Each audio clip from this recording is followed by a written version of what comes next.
Olá pessoal, boa noite. Vamos dar início a mais uma live. E esta noite eu vou falar com meu amigo Marcelo, lá no Brasil. E nós vamos falar sobre bloqueios emocionais. Então, eu já vou convidar aqui algumas pessoas.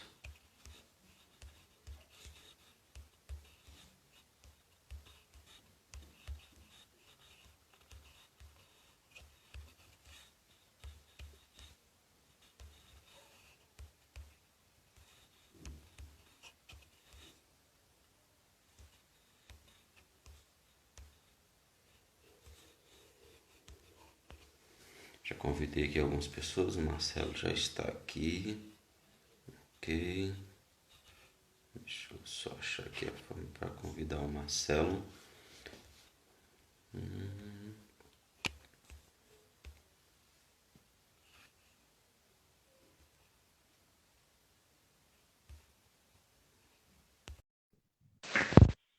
Vamos lá, aguardar aqui que eu não sei como é que tá aí tudo.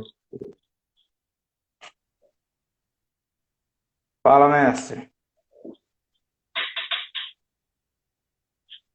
Tá me ouvindo aí? Agora sim, tá, a sua imagem tá não tô te vendo direito. Agora sim, agora sim. Melhorou? Ah, Melhorou, beleza. melhorou. Fala, Arda. Boa noite, pessoal que tá entrando aí. Sejam muito bem-vindos. Boa noite, Marcelo. Maria, Maria, o boa Rally. noite. O pessoal já fez aí um convite para a turma e vamos, Vamos esperar a galera se mobilizar aí pra gente começar nosso bate-papo. com certeza. Mas desde já, Marcelo, é um prazer estar falando contigo, viu? A gente Que é isso, cara? a oportunidade de falar e hoje eu tô, como se diz, eu tô naquela hoje dessa live é de arrancar código seu. Eu sei que você tem muita coisa para passar para nós.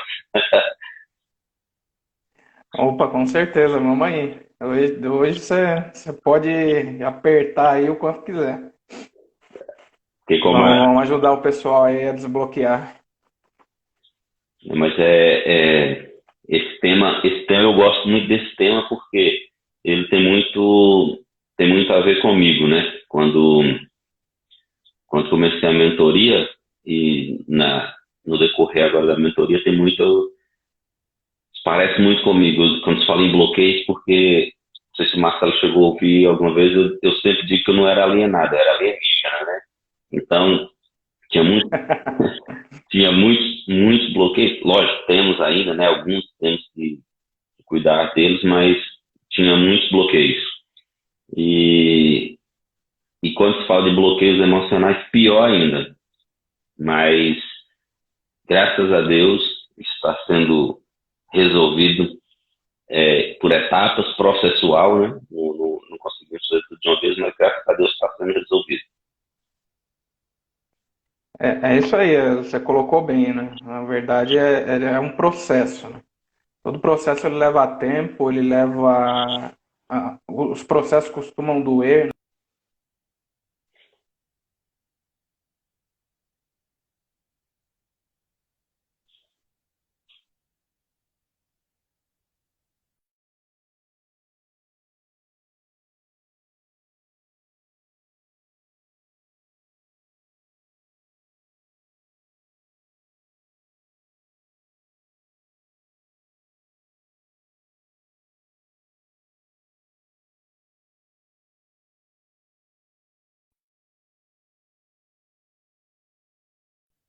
Pessoal, vocês me escutam? Se estiver me Um pico escutando, aqui então. no. Ah, tá. Pensei que era comigo o problema aqui. Eu Voltou não tô aí? te ouvindo. A sua tinha dado uma travada. Eu não sei se era a minha internet aqui. Não Eu tá. queria ter conferir. Eu vou sair aqui e entro de novo, tá? Tá Me bem, tá chama de bem. novo? Você tá me ouvindo? Você me escuta? Então, pronto, nós estamos aqui ajeitando. O Marcelo saiu, vai entrar de novo, só para a gente é, só dar um retorno aí para a gente se era a minha e a dele, ou se era só a dele. Já vou convidar o Marcelo aqui de novo.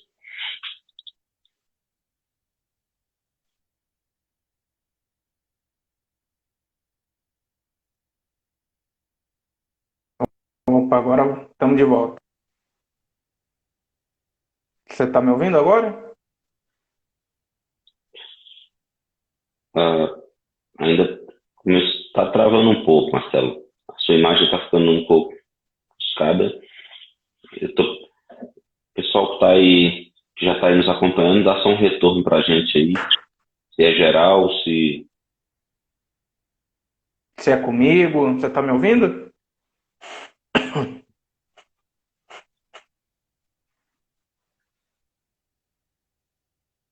Estou tentando. Pronto, agora dá uma estabilizada na sua, pronto, a sua imagem. Deixa eu só confirmar uma coisa aqui, peraí. Tá bom. Se você estiver me ouvindo, me sinaliza aí.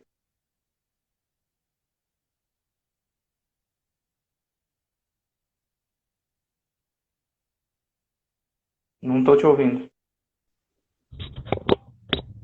E agora, já me ouve? Não. Tem um aparelho aqui, cara. Eu acho que é esse aparelho que conecta. Tô te ouvindo muito baixo, cara.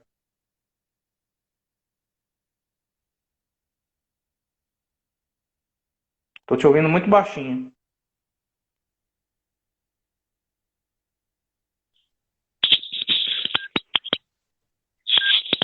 Pronto, eu acho que é. Agora, Agora, agora sim. mas eu acho que esse aparelho que eu estou usando, ele, não sei porquê, mas eu acho que dá a sensação que ele trava muito quando está falando. É a sensação que eu tenho, não sei se tem nada a ver, mas pronto.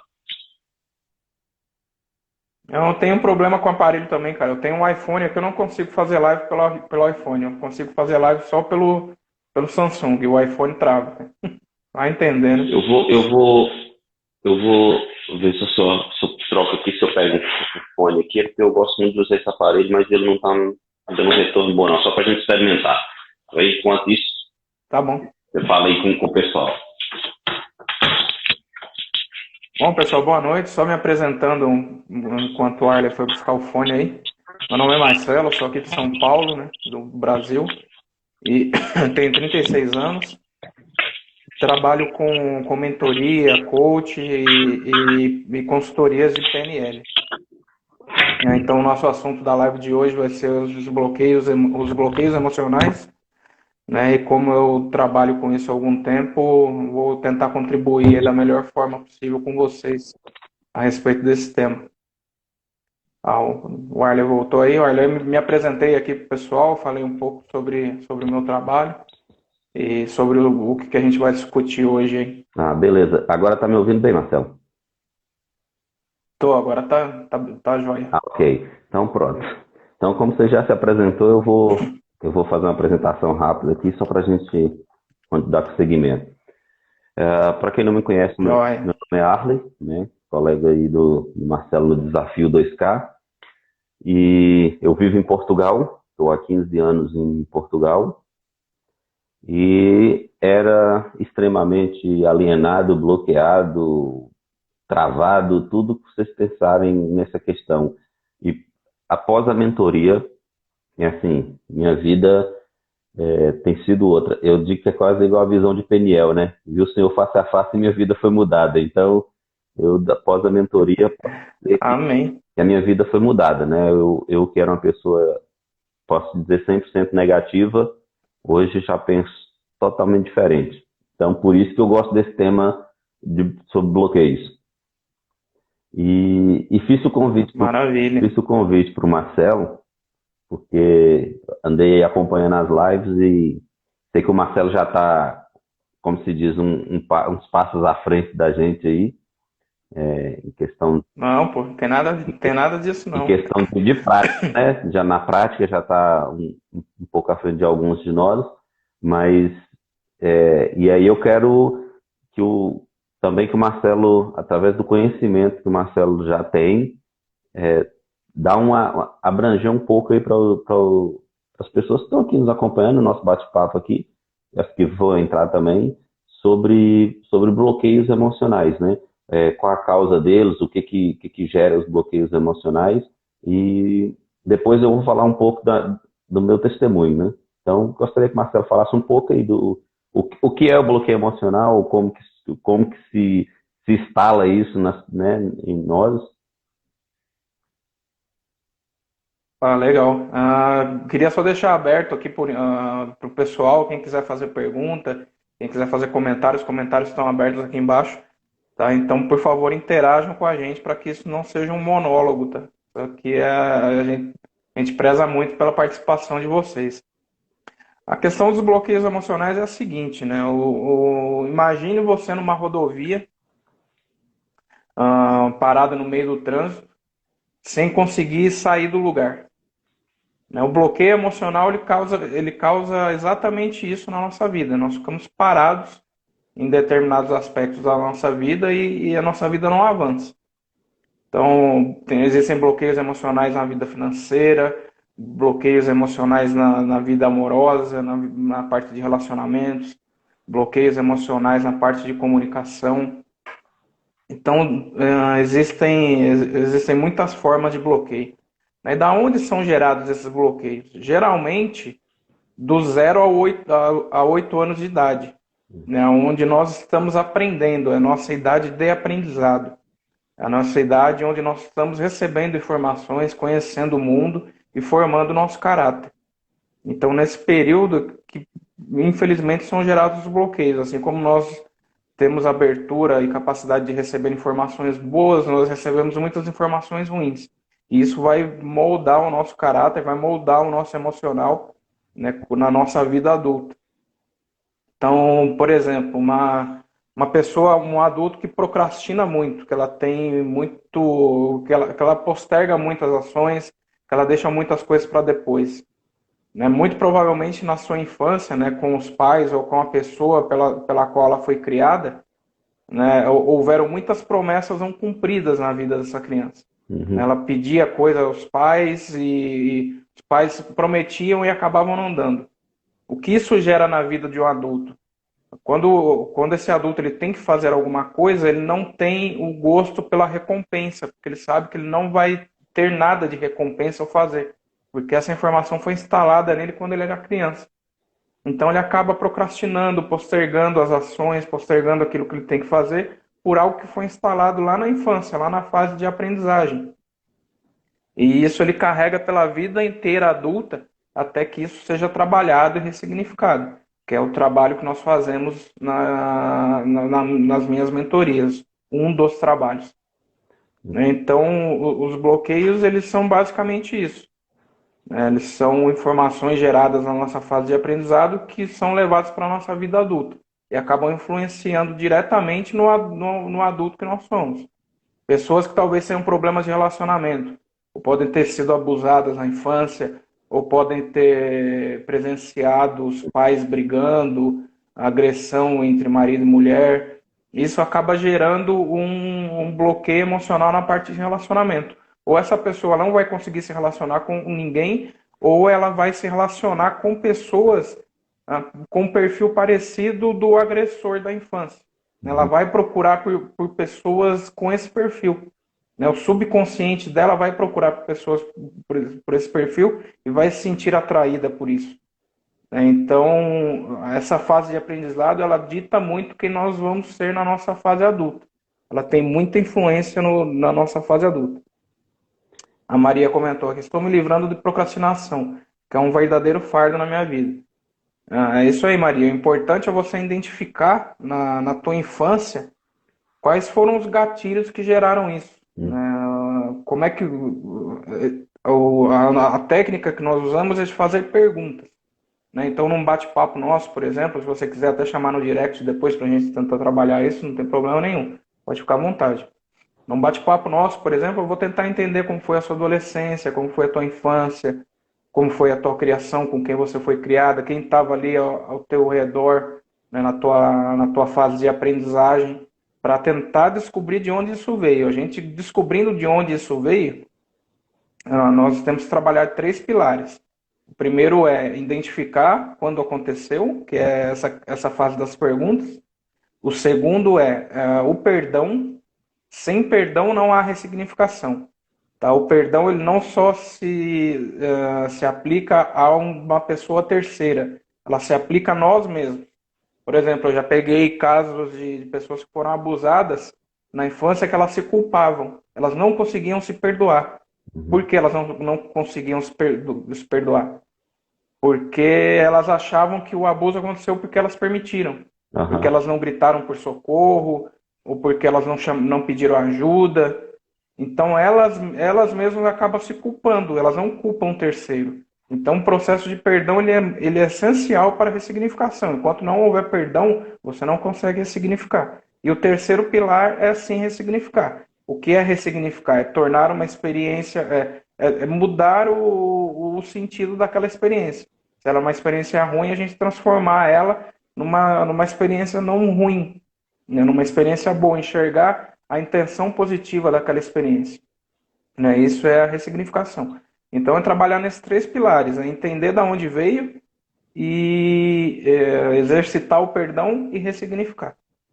Tem algum comentário aí, Arlen? Eu falo que nessa questão do bloqueio, eu tive muitos problemas com isso, principalmente em relacionamento, porque eu fui criado pelos meus avós paternos e não tive a presença de pai nem de mãe. Só que eu acho que pela falta da mãe, pela falta da presença materna, eu me envolvi muito em relacionamentos com mulheres mais velhas do que eu. E depois, no passar de um tempo, eu fui entendendo que, na realidade, eu procurava, não era um relacionamento, eu procurava preencher um lugar que era da minha mãe. Então, até você fazer entender isso tudo e, né, fazer o ressignificar isso, eu tinha mesmo esse bloqueio. E em uma das aulas, uma coisa que era engraçada é que eu nunca tinha percebido isso, o Felipe falou numa aula que era a forma das pessoas dormir na posição fetal. E eu, até aquele dia, eu dormia na posição fetal.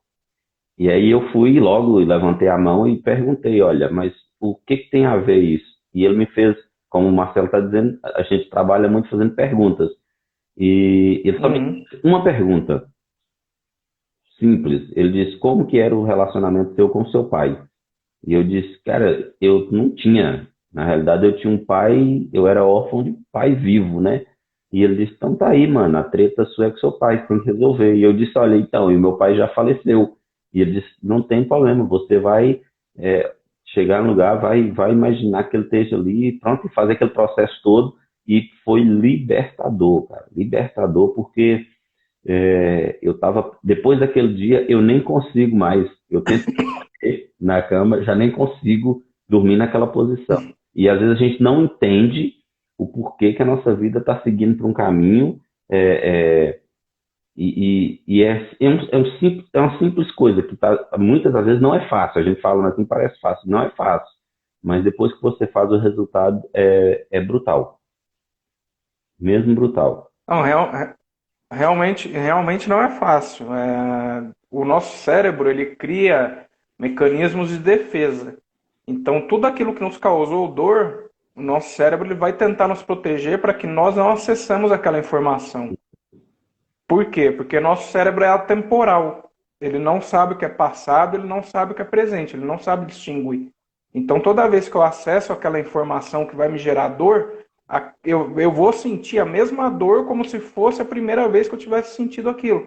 Porque o meu cérebro vai entender que aquilo está acontecendo novamente, que aquilo é real, que aquilo está acontecendo agora. Porque o nosso cérebro ele é atemporal, ele não entende que aquilo é passado.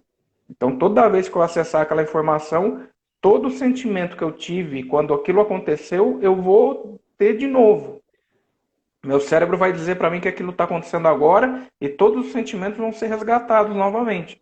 E, Então, é por isso que isso acontece, né? E o nosso cérebro tenta blindar a gente para que a gente não acesse essas informações. E quando a gente começa um processo de investigação, ressignificação, às vezes é muito doloroso, às vezes a pessoa não quer falar, ela lembra, mas ela não quer trazer aquilo na sessão, ela não quer trazer aquilo à tona, porque vai gerar dor. Então, esse trabalho é muito delicado, né? O trabalho de fazer perguntas, o uhum. trabalho de acessar realmente essas informações. E o, E. Oi, pode e você tá falar, falando coisa aí, Marcos. eu tive só para dar acrescentar nisso que você está falando sobre o cérebro, eu há 20 dias atrás eu tive um acidente de moto. Eu trabalho, você já sabe, eu trabalho com a minha noiva, a gente tem fazendo marmitas, né? E eu faço as entregas. E eu saí um dia para fazer Uhum. e eu lembro aonde que eu fui, lembro sair da casa do cliente, mas não me lembro de ter visto o carro, não me lembro de ter batido no carro. A única coisa que eu me lembro foi acordar no chão, e eu entendi que eu não deveria mexer, porque eu fui professor de escola, de autoescola, então essa parte de primeiros socorros ainda estava viva na memória. Eu pensei, eu não posso mexer até chegar o socorro. E alguém estava lá prestando socorro, e depois eu apaguei assim um monte de vezes, o bombeiro me disse. E só que eu não sei, até hoje, eu não consigo lembrar nada do acidente. Então, aí são dois aspectos, né? O teu cérebro ele não lembra porque foi um momento que te causou Uhum. dor, mas não dor Sim, emocional, dor física. Então, o teu cérebro ele vai bloquear isso. Se a gente não fizer um trabalho de acessar isso minucioso, você não vai lembrar, porque ele está te protegendo daquele momento de dor. Nesse caso, foi dor física. Mas sim. dor emocional é o mesmo mecanismo, ele também vai nos proteger. E tem Uhum. outra coisa aí, por que que você apagava direto? Você está falando que toda hora você desmaiava.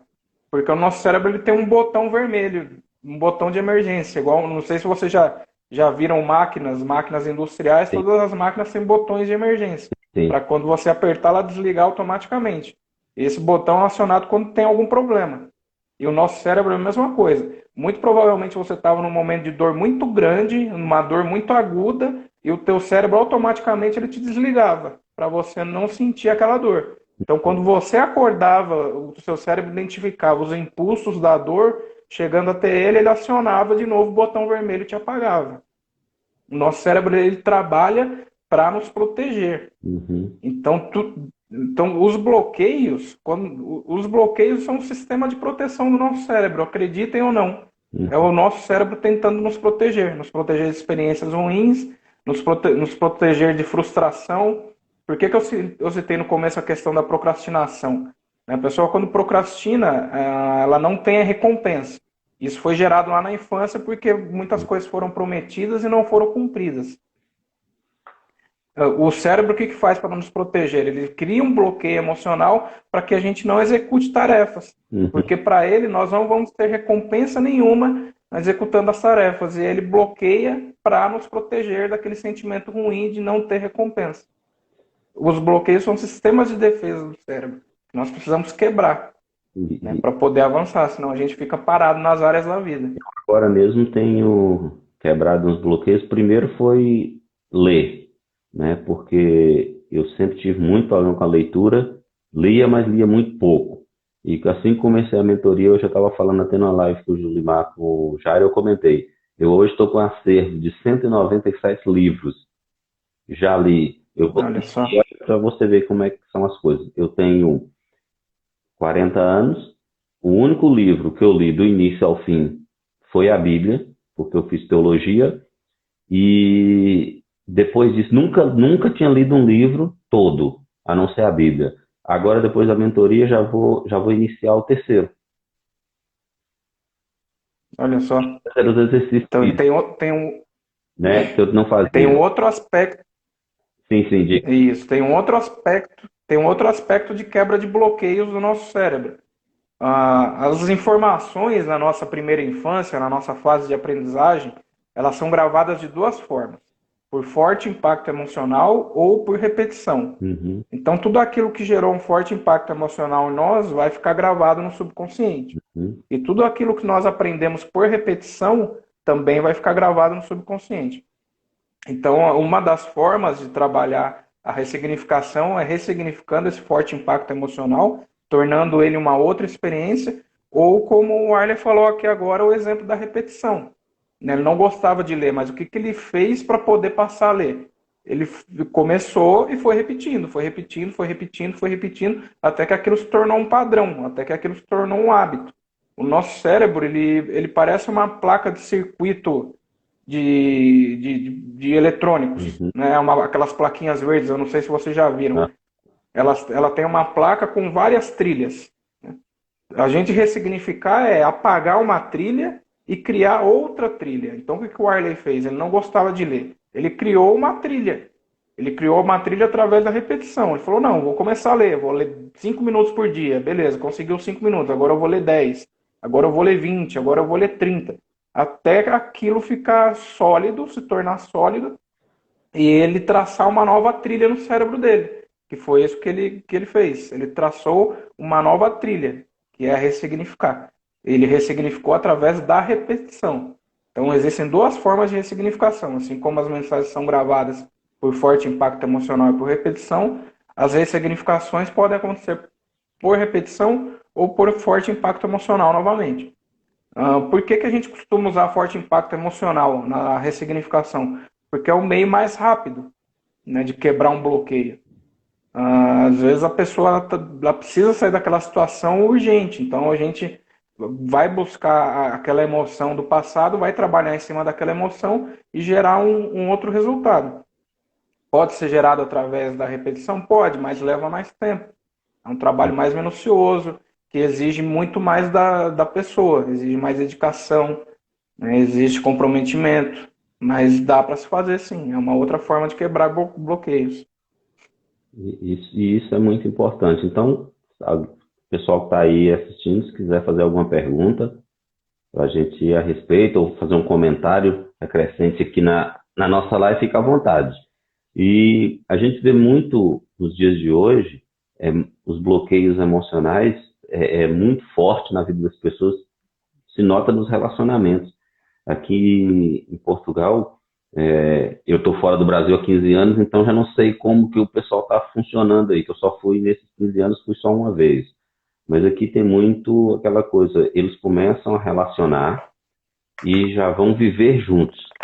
E a fala é assim, vamos viver juntos. Se não der certo, a gente volta para casa dos pais. Então, é assim, e você vê relacionamentos que não dão certo, relacionamentos agressivos, abusivos, e aí a gente fala assim, o ser humano hoje, não, isso tudo é bloqueio, isso tudo vem dos pais, dos avós, dos tios, né? Coisas que, heranças que nós vamos trazendo para nos deixar bloqueado em relação a isso. Aí as pessoas dizem, eu não nasci para casar, eu não nasci para isso, eu não gosto de conviver com pessoas, né? Isso tudo é o quê? São bloqueios emocionais que a pessoa tem, né? Só nessa parte de relacionamentos eu tenho um exemplo bem bacana de um garoto, né, que eu acabei atendendo.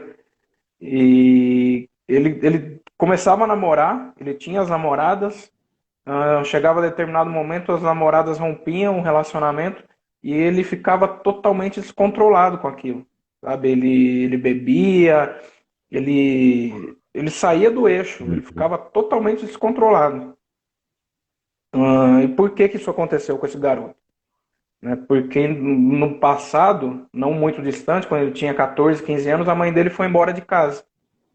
E quando a mãe dele foi embora de casa, a mãe dele falou que era culpa dele. Além da Uhum. mãe dele ter saído de casa, falou que estava saindo por causa dele. Que a culpa dela estar deixando a casa era dele. Então isso criou essa carência da pessoa, né, da mulher na vida dele. E toda vez que ele se relacionava, as mulheres rompiam ele sentia a mesma coisa que ele sentiu com a perda da mãe, Aham. com a mãe indo embora. E ele refletia, né, a imagem materna nas namoradas. E era muito triste, assim, cara, porque ele não conseguia se relacionar. Na verdade, ele não tinha namoradas, ele tinha mães. Ele Aham. procurava por mulheres para ser a mãe dele, para ter aquela presença materna que ele não teve. Uhum. E quando as meninas terminavam com ele, era a mesma coisa da mãe dele estar indo embora novamente. Ele sofria tudo aquilo de novo por falta da presença feminina. Só dar um oi pro pessoal que chegou aqui, o Michel, a Gi. Boa noite, galera. Sejam bem-vindos. Obrigado por estarem conosco aí. A Isadora colocou aqui, em relação aos bloqueios, geralmente eles nos fazem esquecer das dores e muitas das vezes confundimos esse esquecimento com perdão. Por isso, esquecimento não significa perdoar. Então, aqui tem duas coisas, na verdade, né? O esquecimento é aquilo que eu já falei. O esquecimento é uma forma de defesa do cérebro para que nós não sintamos dor. Ou dor física ou dor emocional. Então, o nosso cérebro ele vai deixar aquilo de lado, inacessível, para que nós não sintamos novamente aquelas dores. Né? E a questão do perdão, para você perdoar alguém, não quer dizer que você necessariamente precise voltar a conviver com essa pessoa. Uhum. Na verdade, o perdão é para nós que damos o perdão. O perdão nos liberta, não é para a pessoa. Às vezes, sim, é para a pessoa. Às vezes, ela se sente realmente culpada por ter nos magoado, ter nos ferido, e ela realmente se arrepende. E aquele perdão serve para libertá-la também. Mas, na maioria das vezes, o perdão é para nós que damos. Né? Enquanto você não perdoa, você fica carregando aquele peso, aquela mágoa, aquele sentimento ruim, e a tua vida não avança. A falta de perdão é um bloqueio emocional. Né? Eu queria só fazer um paralelo com uma passagem bíblica, né, que é a parábola do chefe. Né? Eu não lembro direito o nome, mas é a do chefe, né, que um funcionário devia a ele. Sim, sim. Ele foi pedir, ele foi pedir perdão pela dívida, o chefe foi cobrá-lo, e a dívida era muito grande, ele não teria como pagar. Né? E o chefe mandou prendê-lo, prender a esposa e os filhos, até que ele conseguisse pagar a dívida. E ele pediu clemência, né, pro patrão, e o patrão acabou perdoando. E, e quando ele saiu, ele encontrou com um funcionário dele, né, um subordinado dele, que devia uma pequena quantia para ele. E ele foi cobrar esse funcionário. E o Uhum. funcionário falou, pô, agora não tem, perdoa a minha dívida, tal. Ele não perdoou a dívida. E os outros funcionários levaram isso para o chefe. Ele falou, pô, você perdoou o cara agora, mas aí o subordinado dele foi pedir perdão, ele não perdoou. Aí o chefe ficou muito bravo e lançou ele na prisão por isso. Ele falou, pô, acabei de perdoar uma dívida sua que era impagável e você não perdoou a do outro que era pequenininha. É, E ao lançá-lo na prisão, ele falou, você vai ficar na prisão com os atormentadores. O que são os atormentadores? Os atormentadores são aqueles sentimentos que nos atormentam quando a gente não perdoa. Estou fazendo uma analogia, os atormentadores, né, os torturadores que iriam para a cela para torturar e aprisionar aquela pessoa da parábola, são esses sentimentos que nos aprisionam na nossa falta de perdão. sim. Então, toda vez que você não perdoa, você vai para a prisão com os atormentadores. E esses atormentadores eles vão ficar lá, te cutucando, te atormentando, enquanto você não gerar o perdão. Né, o Michel colocou aqui, o perdão não é absolvição, exatamente. Você perdoar não exime a pessoa da culpa. Sim. A pessoa ela pode ter feito, ela pode ser culpada. O perdão não vai eximir a pessoa da culpa, mas o perdão serve para você deixar essa carga para trás, deixar esse peso para Eu trás. comparo o perdão, é, até como, quando a Bíblia fala que a pessoa, quando matava alguém, ele era pego, né?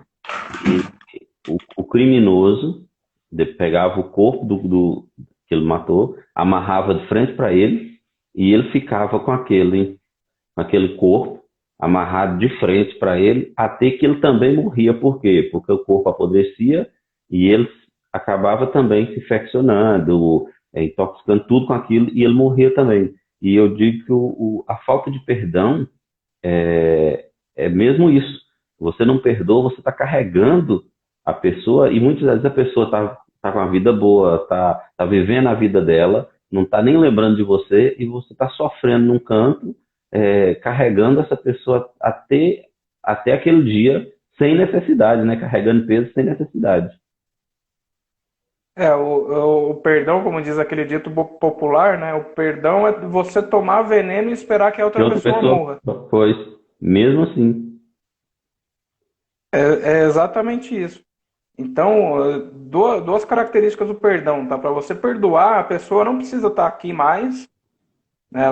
Tem pessoas que têm dificuldade de perdoar porque a pessoa que lhe fez mal, ou o pai ou a mãe que te causou algum trauma, já morreu. Então, para você perdoar, a pessoa não precisa estar aqui, tá? Isso aí é lenda. Por que Uhum. a pessoa não precisa estar aqui? Porque lembra que eu falei alguns minutos atrás que nosso cérebro é atemporal e ele não entende o que é real e o que é ficção. Nosso cérebro tem essas duas características. Então, se eu mentalizar essa pessoa na minha frente agora que me fez esse mal e eu perdoá-la, meu cérebro vai entender que essa pessoa está realmente aqui na minha frente e eu vou conseguir perdoá-la. Então, nós conseguimos mentalizar ou visualizar ou usar até uma outra pessoa no nosso momento de perdão para perdoar. Porque não precisa ser necessariamente aquela pessoa. Sim. E o segundo aspecto do perdão é você não precisa voltar a conviver com a pessoa que você perdoou. Você só se livrou daquele sentimento. Deixa ela aí, se liberta. O Michel colocou o quê? Perdão é condicional para a salvação, está no Pai Nosso. Perdoa as nossas dívidas como perdoamos os nossos devedores. Exatamente. Mesmo. Então, aquele que não perdoa, em suma, ele está pecando. Ele está comprometendo a sua salvação. Né? Às vezes nós não perdoamos porque a gente é uma forma de nos vingar da outra pessoa, né? Pelo mal que ela nos fez. Mas biblicamente, quando nós perdoamos, nós estamos nos condenando. Nós estamos condenando a nossa salvação, segundo a própria oração do Pai Nosso, que o Michel bem colocou para nós. Olha, Então, oi, eu falei. preciso dessa sessão de desbloqueio na vida para seguir. Oi, Hilda, depois você entra em contato comigo no privado e a gente fala, tá bem? Depois você me chama aí no direct e, a gente vai resolver essa situação. Achei que o texto, Mateus estava dando exemplo, Mateus 18, a partir do 23. Né? Se quiser deixar Uhum, aí pro pessoal, Mateus 18, a partir do 23, que fala mesmo essa parábola a parábola do credor, né? Que ele é perdoado, mas não perdoa. exatamente. Então, o perdão, eu entendi, eu fiz, antes de fazer a mentoria, eu teve umas 3 ou 4 vezes que eu fui para o meu grupo da família, né, que é a minha família do Brasil, e pedi perdão. Primeiro eu fiz um pedido de perdão geral, pedi perdão para eles, não entenderam nada, mas eu senti esse desejo de pedir perdão para eles. Na segunda vez eu pedi perdão para os, falei assim, para os tios, e na terceira vez eu falei, não, eu acho que tem que fazer mais essa. Aí eu citei nome da família, né? O meu tio com a esposa, ou a minha tia com a esposa, e os filhos.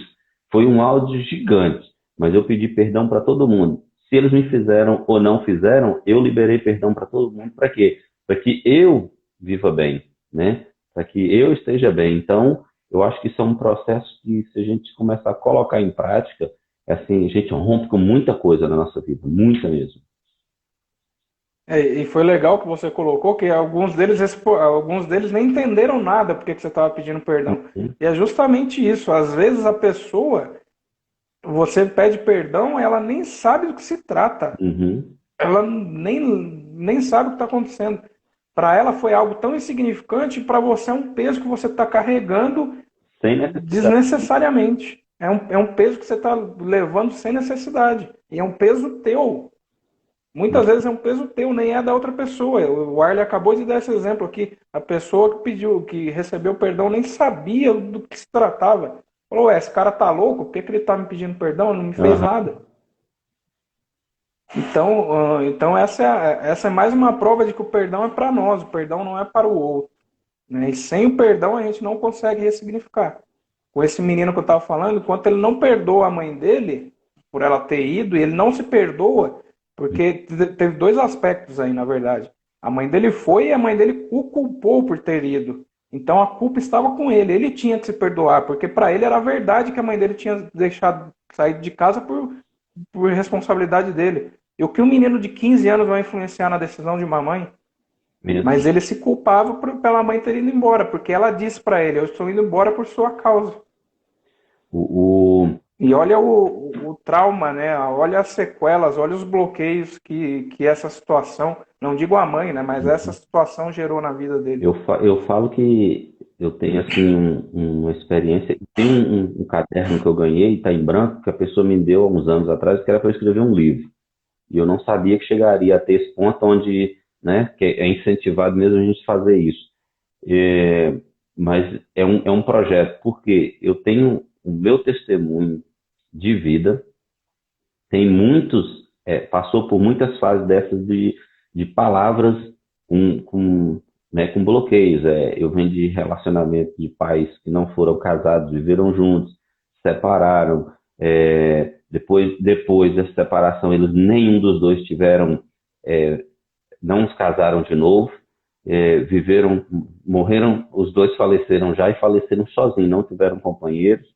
Eu, as palavras que eu ouvi do meu pai até nem tantas, meu pai foi pouquíssimos, mas da minha mãe, quando eu fui conviver com ela, 5 anos que eu vivi com ela, foram muitas palavras que eu ouvia que até alguns momentos da minha vida eu parei para pensar e perguntar se aquilo não era verdade, né? Que ela chamava a gente, eu até brinco, só não chamava a gente de santo porque ela não lembrava, mas o resto ela nos chamava tudo, então nos culpava por tudo, tudo era culpa nossa, a vida dela não está bem. Então eu vim carregando essas coisas e chegou uma altura da vida que eu olhava e tudo eu achava que era para as outras pessoas, tudo eu achava que as outras pessoas conseguiam. Se alguém me oferecesse, foi eu digo que foi até o dia de iniciar a mentoria. Eu iniciei a mentoria sem acreditar nela, né? Depois que fui rompendo, até esse dia da mentoria, de começar a mentoria, eu achava que tudo era melhor para as outras pessoas. E para mim não servia nada, para mim não valia nada, não valia a pena investir. Eu nasci para ser empregado, eu nasci mesmo para ter essa vida que eu tenho. Por quê? Porque foi instalado, né, esses drives em mim. Quando a Bíblia nos diz, Gênesis 1:26, né, o texto mais falado nos últimos tempos, Deus nos criou o quê? Imagem e semelhança dele. E para dominar, não para ser dominado. Eu era dominado por mim próprio, né? E quando eu desbloqueei, o exemplo que eu dou do meu desbloqueio é como se fosse uma endoscopia. Eu abri a boca, meti a mão dentro de mim e tirei Tirou. o próprio de dentro de mim, né? Para romper naquilo que estou rompendo hoje. Eu só citando um exemplo legal, fala aí, Rafa, beleza? Acabou de chegar aí um grande amigo lá. É carioca, mas é gente boa. E só citando um exemplo, cara, um rapaz me procurou um tempo atrás, né? Ele falando, cara, eu sou intolerante com pessoas que erram, que falham, né? Ele disse que estava conversando com uma pessoa, conheceu uma pessoa até que bacana, começou a conversar com ela, e a pessoa, no falar, ela falou uma frase gramaticalmente errada, e Uhum. ali ele já pegou nojo da pessoa e já, sabe, acabou o encanto e ele não seguiu mais a conversa, a relação com a pessoa, porque ela cometeu um erro gramatical numa frase. Ele veio me procurar. Em 3 perguntas, né, eu fiz algumas perguntas para ele e eu falei, cara, mas como é que foi com teu pai? O que teu pai fez com você na infância? Aí ele, na verdade, eu mal tive contato com os meus pais, não só com meu pai. Aí eu falei, você foi abandonado? Ele falou, fui. Aí eu falei, por que você foi abandonado? Ele falou, não, na verdade, esse abandono ele foi gradativo, né? Meus pais aos poucos foram me deixando, eu fui criado pela minha avó, porque eu nasci com um defeito. Ele falou bem assim para mim, eu nasci com um defeito. Aí eu já interrompi, eu falei, cara, primeiro, Deus não faz nada com defeito. Se você acredita que você veio de Deus e que você é filho de Deus, e como diz lá em Gênesis 1:26, nós somos imagem e semelhança de Deus, Deus não faz nada com defeito. Você nasceu assim, com alguma particularidade, mas isso não é um defeito, porque Deus não faz nada com defeito. Aí eu saquei o que era. Ele falou, pô, meus pais me abandonaram porque eu nasci com defeito. Uhum. Aí eu falei, então, por você acreditar que seus pais não aceitaram um defeito seu, você hoje não aceita um defeito de ninguém. Pois, tá aí. Aí na hora caiu a ficha dele, ele falou, cara, mas é sério mesmo isso? Eu falei, é. Seus pais te rejeitaram porque você acredita que eles te rejeitaram porque você nasceu com um defeito, como você mesmo disse, e hoje você não tolera defeito nas pessoas. Aquilo que você acha que é um defeito nas pessoas, você acaba se distanciando porque você não tolera. Aí como é que a gente ressignificou isso? Eu falei, a gente precisa ressignificar isso de alguma forma. Talvez os seus pais, pense que os seus pais eles não sabiam lidar como uma criança com essa particularidade, com Uhum. uma criança especial. Seus pais eles não tinham recursos emocionais para cuidar de uma criança especial. Eles não sabiam como lidar, eles ficaram com medo, não de você, mas medo da situação. Eles acabaram deixando você com sua avó, que era uma mulher mais experiente, que era uma mulher que já tinha criado filhos. E ela poderia dar o melhor para você. E seus pais talvez não poderiam dar o melhor para você. E a gente ressignificou, deu outro sentido para aquela situação. Se é verdade ou não, sinceramente eu não sei, mas eu preciso ressignificar isso. Uhum. Como é que a gente ressignifica? Dando um novo sentido. Sim. Né? E o sentido foi, seus pais, eles não sabiam lidar com aquela situação. Não quer dizer que eles não te amavam. Por tanto te amar, eles preferiram que você ficasse com a avó, que era uma mulher mais experiente e que saberia lidar com a situação, para que eles não transformassem sua vida numa coisa ruim por não saber lidar com você. Isso foi E, uma, cara, em meia hora a gente ressignificou e o cara, pô, obrigado, valeu, entendi o que aconteceu, bola pra frente. isso foi uma coisa que eu fiz comigo. E ouvindo o Marcelo falar, eu fico assim até contente de saber que eu fiz isso há um tempo atrás, né? Eu tinha mesmo um ódio da minha mãe, porque primeiro por ter aquela sensação de abandono. Depois fui conviver com ela, aquilo não funcionou muito bem. Foi um tempo muito estranho. Então eu voltei para casa dos meus tios com pavor da minha mãe. Depois aquilo foi amolecendo, fomos resolvendo e tal, mas eu ainda tinha algo dentro de mim em relação a ela. E eu um dia parei, eu próprio olhei para mim e disse: não, eu tenho certeza que ela não queria fazer aquilo. Ela estava tentando acertar, por não saber fazer, ela errava. Né? A proteção dela era tão grande que ela não sabia lidar com aquela proteção, então ela errava. Ela chegava a proteção era abusiva porque ela não sabia lidar com aquilo. E quando eu entendi isso, para mim foi nossa, como se parece que lavou com água sanitária. Lavou com o sangue de Cristo, né? Um outro exemplo disso, para vocês entenderem como a ressignificação funciona. Semanas atrás também uma menina me procurou, angustiadíssima, que por estar nesse momento de quarentena, ela não podia sair de casa, ela estava ficando muito tempo com a mãe, e elas estavam brigando muito, porque em tempos normais ela namora, então ela ia para casa do namorado, ela ficava mais na casa do namorado, com a família do namorado, do que com a própria mãe. Então depois da quarentena ela foi forçada a ficar com a mãe, e ela não estava aguentando. E a gente começou a conversar, tal, ela falou para mim também, eu comecei a investigar, né, como foi a infância, e ela falou para mim que ela nasceu com um problema nas costas. Ela nasceu com um problema de coluna e ela não pode se esforçar, ela não pode carregar peso.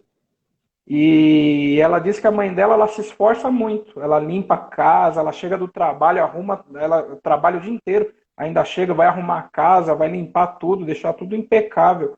A mãe dela é uma pessoa que zela muito assim pelo lar. E um dia ela estava em casa de folga, essa menina estava trabalhando, estava de folga, ela quis agradar a mãe. A mãe dela saiu para trabalhar e ela foi fazer faxina na casa. Ela limpou a casa inteira, deixou um brinco como a mãe dela fazia. A mãe dela, quando chegou, ela esperando receber um agradecimento da mãe, ser reconhecida por aquele trabalho, a mãe dela chegou e porrada. Mas menina, por que você fez isso? Sabe, brigou com ela. E ela estava numa expectativa de receber um agradecimento e levou uma porrada. Uhum. E ela, depois disso, ela não conseguia mais se relacionar com a mãe. Ela me procurou desesperada, porque ela não conseguia ficar em casa na quarentena junto com a mãe, porque ela brigava. Aí eu falei, mas você já parou para pensar que a sua mãe fez isso para te proteger? Você tem um problema nas costas, você não pode carregar peso. Quando sua mãe chegou e viu que você limpou a casa inteira e moveu, tirou móveis de lugar e fez tudo isso, ela ficou muito preocupada com você, porque ela te ama tanto que ela limpa a casa sozinha sem te pedir ajuda para preservar você, para preservar a sua coluna, Mesmo. para não te causar ferimento. E eu tenho certeza que ela brigou por você, com você por amor, porque ela te ama, por preocupação, por ver que você se colocou em uma posição de risco desnecessária, porque ela já faz isso por você. Mesmo. Cara, a menina chorou, mas entrou em prantos, assim, sabe, absurdo. E é uma coisa tão simples, ela não conseguiu enxergar essa ótica, sabe? E ressignificar é você trocar o sentido. E nesse caso eu tenho quase absoluta certeza que a mãe dela brigou com ela justamente por causa disso, porque ela se colocou em risco para fazer uma coisa que ela fazia por ela, sabe? Então, ela só ela olhar diferente e parar de sofrer, entendeu? Mas isso é muito interessante que a gente nunca, quando a gente, antes de passar por esse processo, a gente nunca consegue entender isso, né? Então, assim, a gente sempre acha que ninguém nos ama, ninguém gosta de estar perto da gente, é porque eu sou assim, é porque eu sou dessa forma. Aí a gente começa a nós próprios não nos amar, porque a parte pior é essa, né? Porque a gente começa a não se amar, colocando a culpa em outra pessoa. Ah, porque ninguém gosta de mim, ah, porque falaram isso comigo. Então, assim, isso é muito sério mesmo. A gente encontra aqui na Europa tem muito isso. O pessoal na Europa tem muito essa questão de rejeição, sai logo da casa dos pais porque não aguenta estar com os pais, ou chega uma certa idade, pega os pais e põe para os asilos, para os lares, né? E não querem contato com os pais. E aí você vai vendo que tudo isso porque, como foi um povo que teve na guerra, então, querendo ou não, você sabe que os soldados de guerra, eles quando voltam, eles ficam sempre com sequelas, né? Tem até uns que ficam malucos. Então, por ser militares, vindo da guerra e tudo, então eles não sabiam lidar com os filhos. E aí teve esses choques que foi. Aí isso começou a fazer o quê? Fazer um transporte. Veio do avô para o pai, para o filho, né? Que passou para o neto e vive assim essa vida. Um povo bloqueado, um povo alienado, que você olha para aquilo e fala assim: meu Deus, né? Me dá acesso a esse povo. Quer ver um exemplo de um bloqueio cultural, cara, de um bloqueio regional? É a questão da Alemanha. Quem manda na Alemanha hoje, quem toma decisões na Alemanha, são mulheres. Tanto que a Angela Merkel, que está no Sim. poder da Alemanha hoje, é uma mulher. Por que isso aconteceu? Porque os alemães perderam duas grandes guerras, né? Os homens que iam para a guerra, eles perderam. Então, nas épocas da guerra, os homens que voltaram para casa, eles voltaram como derrotados, né? Os poucos que voltaram, porque muitos morreram. Uhum. Então, as mulheres tiveram que tomar a frente das famílias alemãs. E isso predomina até hoje. Os homens foram para as guerras, perderam as duas grandes guerras, a sua masculinidade foi desmoralizada, né? Os que voltaram derrotados, com o país tomado por mulheres que tiveram que tomar o controle, né? Hitler, que era o líder alemão, foi derrotado e se suicidou. Então não tinha referência masculina nenhuma mais na Alemanha. E isso perdura até hoje. Eu trabalhei numa empresa alemã que o diretor era um homem, só que ele veio com a mulher ocupava um cargo de coordenação, mas quem tomava todas as decisões por trás dos bastidores era ela e não ele. Ele só tinha o cargo, Uhum. ele só tinha a posição, mas quem comandava tudo por trás era a mulher. E isso está na cultura alemã. Foi um bloqueio criado em função da guerra. e é um bloqueio que mexeu com a masculinidade do povo alemão. Pra você ver como isso é interessante, né? E são coisas que, se a gente for analisar ponto a ponto, nós vamos ver que tudo vai se encaixando. Aí você olha essa história aí da Alemanha, aí você vai vendo pelas famílias, né, que hoje em dia, como a mulher teve né, e eu acho louvável isso, a mulher ter aberto esse leque para as mulheres trabalhar, para as mulheres falarem, ter voz. Tem lares hoje que o homem inverter o papel, né? Por quê? Porque nós temos uma raça de homens que, como a mulher já trabalha, eu vou ficar descansado. E aí e a gente sabe disso, que as mulheres, elas quando pegam mesmo, vai não estudar, vai trabalhar, estuda, trabalha, cuida de casa, cuida de filho, e marido está em casa. Então chega uma certa altura que o cara quer falar alguma coisa e não consegue. Aí os filhos veem isso, crescem nessa visão, né? As meninas crescem na visão de que é Exatamente. elas que mandam, e os filhos crescem naquela que, não, eu vou arrumar uma mulher aí que tenha dinheiro que me sustente, né? Então, porque vão passando essa autoridade de legalidade para os filhos, esses bloqueios, essas amarras, né, que as crianças vão levando e crescem adultos, chega na altura, e eu falo muito de mim, porque chega na altura dos 40 anos, você precisar estar se conhecendo agora, né? Antes, quando você precisava já se conhecer. Aí você dá o poder, como eu fiz, dá o poder de governo da minha vida na mão de uma pessoa no relacionamento, e ela faz o que quer, e aí quando você consegue tomar o governo, já é tarde, já tem muito tempo o governo na mão daquela pessoa, e aí você vai vivendo essa alienação, esses bloqueios e tudo. E aí quando você começa a fazer o processo de ressignificar tudo, é custoso, né? Mas funciona, dá certo, né? Eu estou aqui prova viva para dizer para vocês que funciona, dá certo.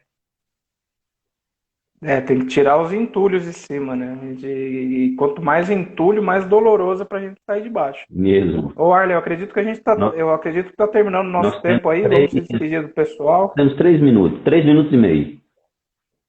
Ah, legal. Então, galera, espero que esse conteúdo ele tenha agregado algo na vida de vocês. Se ficou alguma dúvida, pode me chamar no direct, chamar o Arley. A gente bate um papo, tira alguma dúvida aí que ficou. Essa live vai ficar gravada, eu vou subir também no meu canal do YouTube para quem quiser assistir depois ou compartilhar com pessoas que precisam receber esse conteúdo. E queria de coração agradecer a participação de vocês terem ficado aí até o fim conosco, né? E vamos fazer mais, vamos divulgar mais conteúdo aí. Beleza. Então, como é o último comentário do Michel, que espiritualmente isso traz um peso para a família. É antibíblico a mulher ser o sacerdote da casa, Com exatamente. certeza. O homem, biblicamente, ele é o mantenedor. Aqui a gente não está querendo ser machista ou feminista, nada disso. Mas o homem, desde da época bíblica, né, desde o início da humanidade, o homem ele tem o papel do mantenedor, né, o papel do protetor. Não que as decisões não tenham que ser tomadas compartilhadas. A mulher ela tem um papel importante e essencial na casa. Uhum. Mas o homem ele também tem o seu papel. E inverter esses papéis é muito prejudicial para o relacionamento, para os filhos principalmente, né, que eles precisam ter uma referência de pai, homem, e precisam também da referência da mãe, mulher. Justamente. Né? Eles precisam das referências dos dois desses papéis bem definidos. Então é isso mesmo. Então, novamente, pessoal, agradecer vocês aí. Valeu, Arley, pelo convite. Eu é que Muito agradeço. top aí o nosso bate-papo. Eu que agradeço e vamos manter em contato para a gente ter mais temas para falar, mais coisas para falar. Quero agradecer aí os seus amigos que estiveram aí na live com a gente, né? Aí a Michelle, isso né? aí. Meu pessoal aí segue o Arley, por favor. O pessoal do Arley, se quiser me seguir também, fica à vontade, tá? Isso, fica à vontade. Pode falar. Vamos fazer essa troca aí de amigos, conexões, né? Então, pessoal, olha, Exatamente. mais uma vez, obrigado aí vocês, obrigado Marcelo, foi um tempo riquíssimo, né? Nós já estamos chegando aí a 1 minuto para finalizar essa live. Como o Marcelo disse, vai estar aí gravado, então vai estar lá no canal dele do YouTube. Eu não consigo gravar aqui, que eu estou no telefone e não consigo gravar, mas como o Marcelo tem gravado, então vocês seguem o Marcelo, vai lá no canal dele do YouTube, que vai estar lá e vocês podem repetir várias vezes e assistir essa live. Deus abençoe vocês. Olha, uma boa noite. Obrigado, Valeu. Marcelo, mais uma vez. Deixa salvo nos stories aí para Sim, nós, sim, Arlen. vou deixar. Pra você fechar. Ok, Vai ficar salvo 24 horas aqui. tá bem. Ok. Beleza, galera? Fica com Deus, cara. Tchau, Abração. tchau.